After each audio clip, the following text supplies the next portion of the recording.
পাহাড়ি ঢলে বাংলাদেশের উত্তর পূর্বাঞ্চলীয় জেলা সিলেট এবং সুনামগঞ্জের বহু এলাকা পানিতে তলিয়ে গেছে। ফলে দুই জেলা শহরের কোথাও কোথাও সড়ক এখন হাঁটু থেকে কোমর সমান পানির নিচে। উভয় জেলায় সব পর্যটন কেন্দ্র বন্ধ ঘোষণা করেছে কর্তৃপক্ষ। সুরমাসহ দুই জেলার নদীগুলোর পানি বিপদসীমার উপর দিয়ে প্রবাহিত হচ্ছে। সিলেট আবহাওয়া অফিস জানিয়েছে, আগামী 72 ঘন্টা ভারী বর্ষণ, বজ্রপাত ও ঝড় বয়ে যেতে পারে ওই অঞ্চলের উপর দিয়ে। এদিকে সুরমা নদীর পানি সুনামগঞ্জের 3টি পয়েন্টেই অনেক বেড়েছে। এছাড়া জেলার 6টি উপজেলাই ভারত সীমান্ত সংলগ্ন।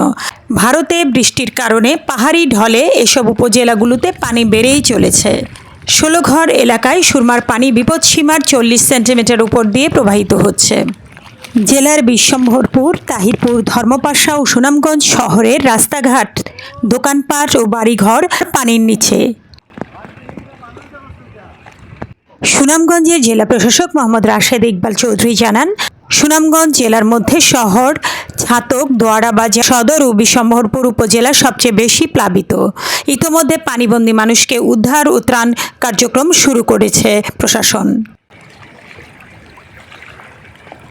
এদিকে সিলেটের জেলা প্রশাসক শেখ রাসেল হাসান জানান, সিলেটের কোম্পানিগঞ্জ, গোয়াইনঘাট ও কানাইঘাট উপজেলা সবচেয়ে বেশি বন্যা কবলিত।